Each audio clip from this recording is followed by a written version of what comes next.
Imagina acordar todos os dias com uma mente mais leve, sem aquela enxurrada de pensamentos negativos que drenam sua energia e roubam sua paz. Imagina poder enfrentar qualquer situação sem que sua própria mente te sabote, sem ficar preso em um ciclo de dúvidas, medos e inseguranças. Parece impossível, né? Mas não é.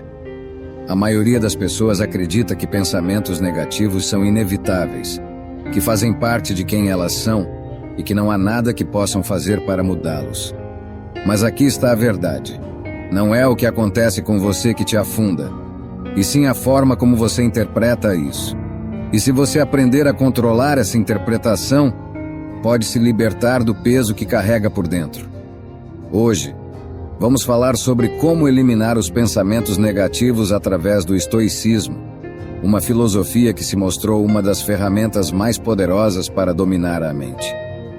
E não, isso não significa ignorar o que é ruim ou fingir que está tudo bem. Trata-se de treinar sua mente para enxergar a realidade como ela é, sem o filtro do medo e da preocupação constante. Se você sente que sua mente tem sido seu pior inimigo, se quer recuperar o controle sobre o que pensa e sobre como se sente, fica comigo até o final. Porque depois de entender isso, você nunca mais vai ver os pensamentos negativos da mesma forma. Mas antes de começar, quero que faça uma coisa. Escreva nos comentários. Hoje dou um passo a mais rumo à minha melhor versão. Faça isso com intenção, porque quando você escreve, seu subconsciente absorve a mensagem e se programa para que suas ações de hoje estejam alinhadas com essa melhoria contínua. Esse pequeno passo é mais importante do que parece e pode te ajudar a avançar na direção da pessoa que você deseja se tornar. Vamos começar. Classificar os pensamentos negativos. Os pensamentos negativos não surgem de forma aleatória. Eles seguem padrões previsíveis. A mente tende a repetir os mesmos erros, a cair nas mesmas armadilhas lógicas, vez após vez. Se você não os questiona, se não os identifica, eles te arrastam sem que você perceba. Mas quando começa a observá-los com atenção, percebe que sempre seguem em estruturas semelhantes. Você pode classificá-los, entendê-los e, o mais importante, enfraquecê-los. Marco Aurélio escreveu em suas meditações que muitas das nossas preocupações são resultado de percepções erradas. O que nos angustia não é o que acontece, mas sim a interpretação que damos aos acontecimentos. A mente fabrica histórias, exagera problemas, vê ameaças onde não existem. Às vezes generaliza: eu sempre fracasso, nunca faço nada certo. Outras vezes cai no pensamento preto e branco: se eu não for o melhor, então sou um completo fracasso. Essas distorções não refletem a realidade, mas se você as aceita sem questionar, elas se tornam sua verdade.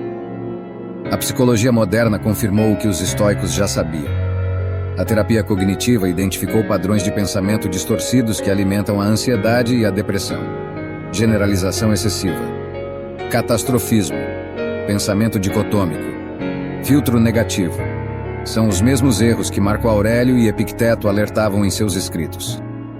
Quando caímos neles, nossa mente nos engana, nos faz acreditar que o problema é maior do que realmente é. Mas se conseguimos identificá-los e classificá-los, eles perdem força sobre nós. Pense em um pensamento negativo que se repete na sua vida. Talvez quando você falha em algo, sua mente diga: sou um inútil. Que tipo de erro é esse? É uma generalização excessiva, porque um único fracasso não define seu valor como pessoa. Ou talvez você pense: se eu não fizer isso perfeitamente, então não serve para nada. Isso é pensamento preto e branco, uma distorção que te impede de enxergar os matizes da realidade. Quando você classifica um pensamento negativo, você o separa de si mesmo. Ele deixa de ser uma verdade absoluta e se torna apenas um erro lógico. Em vez de se afundar nele, você pode observá-lo com distanciamento. Aqui está de novo a generalização. Você pode dizer a si mesmo. E ao vê-lo pelo que ele realmente é, ele perde força. Você não precisa discutir com o pensamento nem tentar eliminá-lo. Apenas reconhecê-lo e etiquetá-lo. Epicteto dizia que não são as coisas que nos perturbam, mas a opinião que temos sobre elas. Se você aprende a questionar essas opiniões, a perceber quando sua mente está caindo em um padrão repetitivo, começa a recuperar o controle. Isso não significa que nunca mais terá pensamentos negativos, mas sim que eles não te afetarão da mesma maneira. Esse é um exercício que você pode praticar todos os dias. Quando um pensamento negativo surgir, não o aceite de imediato. Pergunte a si mesmo: em que categoria ele se encaixa? É uma exageração? É um pensamento absolutista? É uma conclusão precipitada? Quanto mais você praticar essa classificação, mais rápido detectará esses erros e menos impacto eles terão sobre suas emoções.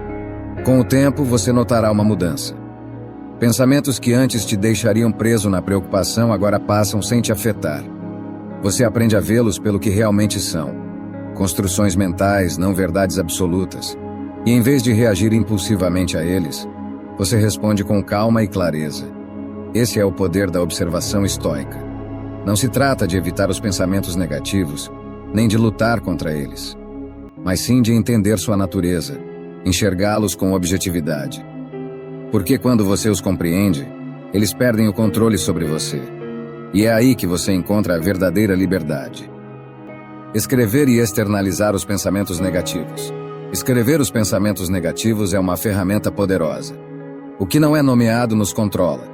O que é expresso perde força. Quando a ansiedade ou a tristeza te invadirem, coloque-as em palavras. Escreva sem filtro, sem censura, sem se preocupar com gramática ou coerência. Deixe que fluam da sua mente para o papel, como se estivesse esvaziando um copo cheio de água turva. Não importa se os pensamentos são sombrios, irracionais ou exagerados. O importante é tirá-los da sua cabeça e torná-los visíveis. Ao escrevê-los, você os verá pelo que realmente são: pensamentos, não verdades absolutas. A mente é um narrador caótico, que muitas vezes repete histórias de medo, fracasso e desesperança. Mas quando você escreve, se torna o observador dessas histórias, e não sua vítima. Vai perceber que muitos desses pensamentos não têm base real, que são suposições, distorções da realidade, talvez exageros sobre situações que nem sequer aconteceram, ou memórias que foram deformadas pelo tempo e pela emoção.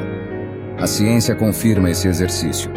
Estudos mostram que a escrita expressiva reduz o estresse, melhora a saúde mental e até fortalece o sistema imunológico. Escrever sobre aquilo que te atormenta permite processar esses sentimentos de forma estruturada. É uma maneira de dar forma ao caos interno. O que antes era um turbilhão de pensamentos soltos agora está preso em uma folha de papel, com limites, com um começo e um fim. E quando algo tem forma, é mais fácil lidar com isso. Faça o teste agora. Pegue um papel e escreva os pensamentos que mais te atormentam. Não os julgue. Apenas deixe que saiam, como se estivesse esvaziando uma gaveta desorganizada. Não tente embelezá-los nem dar lógica a eles. Apenas coloque-os para fora. Depois, quando terminar, olhe para o que escreveu e dê um nome a esses pensamentos. Mas não qualquer nome. Escolha um nome que te faça rir um pouco, que tire o peso do que você sente. Se sua ansiedade diz que você é um fracasso, chame esse pensamento de o crítico de cinema implacável. Se sua mente insiste que ninguém te ama, nomeie esse pensamento como o filme de terror que nunca aconteceu. Dar um nome aos seus pensamentos tira o mistério e o poder que eles têm sobre você. Esse simples ato de externalização transforma sua relação com sua mente. Você não é mais refém dos seus pensamentos. Não os toma mais como verdades absolutas. Agora eles são apenas palavras escritas em uma folha, histórias que você pode ler e questionar. E quando você percebe que não é seus pensamentos, mas sim aquele que os observa, você ganha poder sobre eles. Esse é o primeiro passo para a liberdade mental. Na prática estoica, a escrita tem um papel fundamental. Marco Aurélio, o imperador filósofo, escrevia em seu diário todas as noites. Não para compartilhar com os outros, mas para organizar sua mente. Suas meditações eram um diálogo consigo mesmo, uma forma de esclarecer seus pensamentos e manter a serenidade no meio do caos. Escrever era sua maneira de se distanciar das emoções e vê-las com mais racionalidade. Faça o mesmo. Não espere estar tomado pela ansiedade para escrever. Torne isso um hábito diário, como um exercício de higiene mental. Escreva suas preocupações, seus medos, seus pensamentos recorrentes.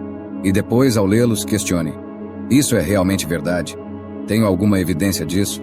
Se um amigo me dissesse isso, eu concordaria com ele. O estoicismo nos ensina que a mente pode ser nossa melhor aliada ou nosso pior inimigo. E escrever é uma forma de treiná-la, de ensiná-la que nem tudo o que pensamos é verdade. Se você transformar isso em um hábito, perceberá uma mudança profunda. Os pensamentos negativos continuarão surgindo, porque isso faz parte da natureza humana. Mas eles não te afetarão da mesma maneira. Você aprenderá a vê-los, reconhecê-los e deixá-los passar sem que te arrastem com eles. Aprenderá que você não é seus pensamentos, que sua mente pode dizer muitas coisas, mas você tem o poder de decidir quais acreditar e quais descartar. A ansiedade e a depressão se alimentam do caos mental. A escrita traz ordem a esse caos. É um ato de poder. Um lembrete de que você tem mais controle sobre sua mente do que imagina. Então, não hesite. Escreva. Expresse. Nomeie seus pensamentos. E pouco a pouco verá como eles perderão o domínio sobre você. Ler os pensamentos e agradecê-los. Quando você lê em voz alta seus pensamentos negativos, algo curioso acontece. O que antes parecia um monstro invisível agora tem forma, som, palavras. E nesse momento, em vez de rejeitá-lo ou lutar contra ele, você faz algo inesperado. Lhe dá as graças. Obrigado, mente, por me trazer essa preocupação. Obrigado por me lembrar desse medo. Não porque você concorde com o que ele diz, mas porque reconhece sua intenção. A mente, por sua própria natureza, tenta te proteger. Mesmo que às vezes faça isso de forma desordenada, caótica, exagerada. Agradecer a mente por seus pensamentos é um ato de controle. Em vez de entrar em pânico ou se perder em um ciclo de negatividade, você assume a iniciativa. Você não é escravo da sua mente, mas sim o seu observador. E quando você diz obrigado, está tirando o poder que esses pensamentos tinham sobre você. Você não está reagindo com medo nem com rejeição, mas com aceitação. Obrigado, mente, por tentar me ajudar, mas eu decido o que fazer com essa informação. Isso não é otimismo ingênuo. É uma estratégia respaldada pela ciência. A terapia de aceitação e compromisso ensina que lutar contra os pensamentos só os fortalece. Quanto mais você tenta bloquear ou ignorar um pensamento negativo, mais persistente ele se torna. Mas quando você o aceita e lhe dá as graças, você o desarma. Ele deixa de ser uma ameaça e se torna apenas uma ideia. Um conjunto de palavras que sozinhas não têm poder real sobre você. Faça o teste agora mesmo. Leia em voz alta um dos pensamentos negativos que você escreveu. Ouça-se dizendo isso. Depois respire fundo e diga: obrigado por me trazer isso. Observe o que acontece. Talvez no começo você sinta resistência, porque seu instinto é querer apagar esses pensamentos. Mas se repetir esse exercício algumas vezes, perceberá uma mudança. Em vez de se sentir preso na negatividade, começará a ver esses pensamentos pelo que realmente são. Fragmentos da sua mente, não verdades absolutas. Imagine que sua mente é como um assistente mal treinado. Ele quer te alertar sobre todos os perigos possíveis, mesmo os irreais. Ele quer te lembrar de erros do passado, medos sobre o futuro, preocupações sem solução. Sua intenção não é ruim, mas sua execução é desajeitada. E se toda vez que esse assistente trouxer um pensamento você gritar com ele ou rejeitá-lo, ele continuará insistindo. Por outro lado, se você lhe der as graças, ensina que não precisa repetir a mesma coisa o tempo todo. Que você já recebeu a mensagem, mas é você quem decide como agir. Os estoicos entendiam bem essa dinâmica. Epicteto dizia que não são as coisas que nos perturbam, mas a opinião que temos sobre elas. Os pensamentos negativos não nos machucam por existirem. O que nos machuca é a forma como reagimos a eles. Quando os vemos como ameaças, eles nos controlam. Mas quando os enxergamos como simples mensagens da mente, podemos escolher ignorá-los ou responder com calma. Esse exercício de gratidão também te ajuda a desenvolver equanimidade. Em vez de ver os pensamentos negativos como inimigos, você os vê como mensageiros. Em vez de lutar contra eles, você os recebe e segue em frente. E pouco a pouco, com a prática, você percebe que esses pensamentos já não te afetam como antes. Eles continuam surgindo, porque é assim que a mente funciona, mas o impacto deles diminui. Eles não te paralisam mais. Eles não te consomem mais. Então, da próxima vez que sua mente trouxer um pensamento negativo, pare um momento. Leia-o em voz alta. Ouça-o sem julgar. E então simplesmente diga obrigado. Obrigado por me lembrar disso. E siga com o seu dia, porque você não é seus pensamentos. Você é aquele que os observa. aquele que decide o que fazer com eles. E nesse reconhecimento você encontra a verdadeira liberdade.